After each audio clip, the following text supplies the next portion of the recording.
Right. But what I found out in the first couple of weeks was I needed clients.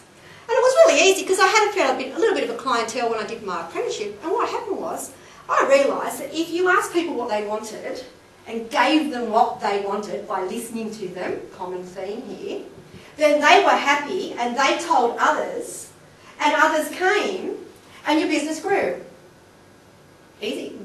It was. So over time, and I'm going to fast track 25 years here, so listen really quickly. Over time my business grew. I started to employ staff, so it was just Libby and staff. And I'm glad to say that that apprentice still works for me today, some 25 years later. So I mustn't be too bad a boss.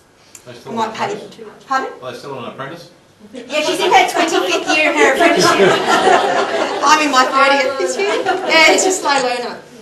So I did learn one thing too. I learned another thing. That's some days I'd go to work and my clients that I did on a particular day would be so draining. You know, I used to call them those really, oh my God, I look at the till at the end of the day and I felt like I've been working my butt off and didn't have much money. Then there was those other days where you know the clients that were coming in and they'd have everything that you offered them. They were really exciting to be around. They were friendly. They were lovely. And you had more money at the end of the day. So I quickly realised that there's different types of clients out there. But when you go into business, you're that scared. You need everybody. You want them all to come in. If they had hair, I'd cut it. Right? If they need colour, I'd colour it. So what I realised was there was a thing, because I went to a seminar called Target Market. Wow. It wasn't all about fruit and veggies at the market, was it? There was a target market. So I realised that people that came to me were more like me than I realised, and that was my target market. So, you know, I had a demographic area. I work on demographics and psychographics now. The psychotic behaviour, I call it, which is true, of your clients and your customers that you do, you will work and be on the same page with some than with others. It's because you have those value systems we've been talking about. So I decided to put my prices up and narrow my market. And no one left. Bugger. Had to get another salon.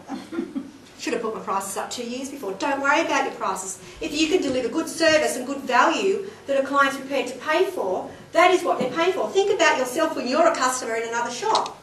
If the Hilton puts their price up but doesn't give you biscuits anymore because they don't, right? Do you stop going to Hilton? No, they've got the best beds and I like the service. They don't give biscuits anymore.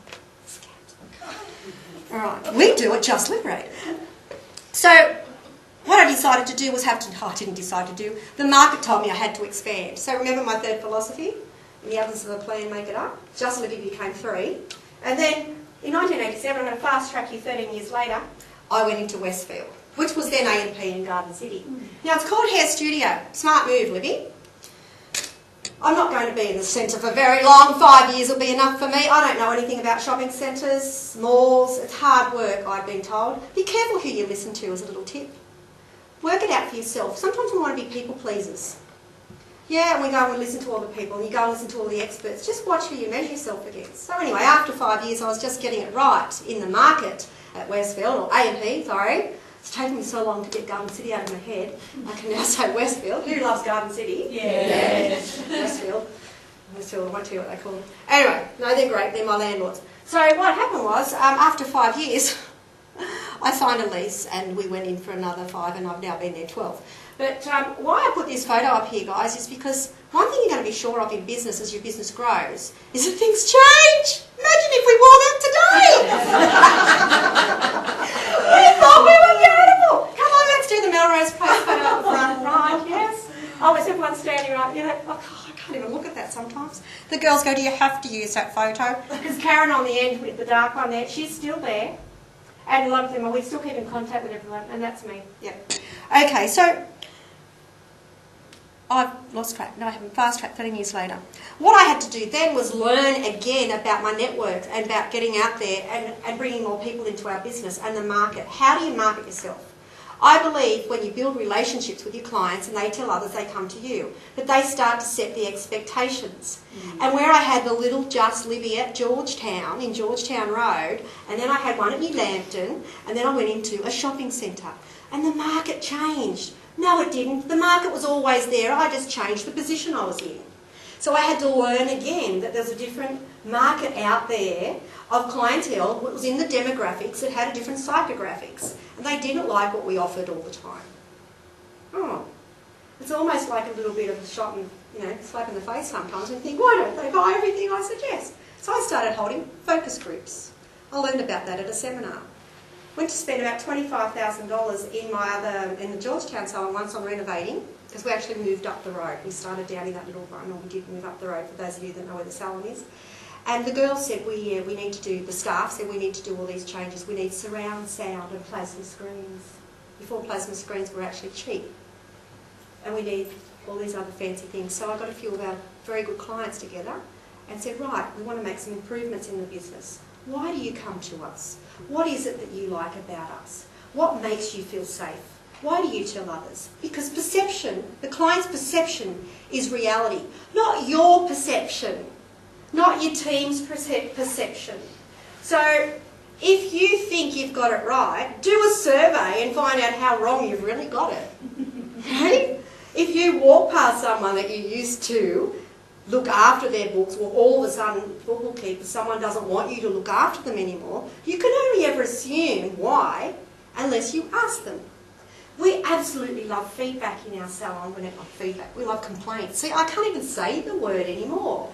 Complaints are feedback. And if you get a complaint about your business, it's someone saying, yeah, I came to you and I had an expectation, babe, and you didn't meet it. Well, tell us what your expectation is, because maybe we were a bit offline that week and we didn't get it. There's some days when we talk about the GFC. I kept saying KFC.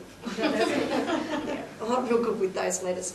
So with the KFC, I'll just use mine, GFC, I kept thinking, well, how do we minimise costs? We've set a benchmark for providing the Tim Tams or the expectations of the coloured pencils and everything. And people would say, oh, well, I'm not going to do that anymore. I'm going to cut back on that. So great, you watch what your clients say to you. Be very careful. And this is just my business, and this is market. So when we talk about market, we're talking about branding, we're talking about building relationships. And your clients are the ones that will be your greatest word of mouth. But that only happens within your business. If you're going to people's houses and you want to expand your business, how else do you market but get to networking events? As uncomfortable it is and getting out of your comfort zone as you might have to do, you have to do it. Now, brings me to how fast am I going? Am I right? Tell me how long it's been. We've been about 8 minutes. Oh, beautiful. I'm right on track. Oh. Get out there. Do a certain amount of networking, right? You know how you get to a stage where you think, oh, I've got to get more clients. If you got to a stage, and I was speaking to some ladies tonight, you don't want to grow anymore. You don't grow. Put your prices up. Yeah? And just do what you love. And I think that is a common theme coming out about that. Now, I love customers and I love training. We've been through, I don't know how many apprentices over the 25 years of my business. We put 3 apprentices on now, hoping one will finish, because the generations have changed. But that's it. I say to people when I talk to them, accept the things you cannot change, but have the courage to change the things you can, and the wisdom to know the difference. Now, do you know where that saying came from? Nobody knows. Alcoholics Anonymous. It did. That's what they say at Alcoholics Anonymous. It is, prior to that, a very wise Hindu thing. But anyway, having said that, is when you can accept the fact that you can't change when we move forward and look into 2010, and we were listening to Sue say, I don't want to do it, but if you want to stay in business, sorry, you have to. That's having the wisdom to know what you can and you cannot choose. So if you can't get someone to come in and do the cooking for you, you have to learn how to cook or you'll starve. Or you get enough money so you can go out and bring the food inside.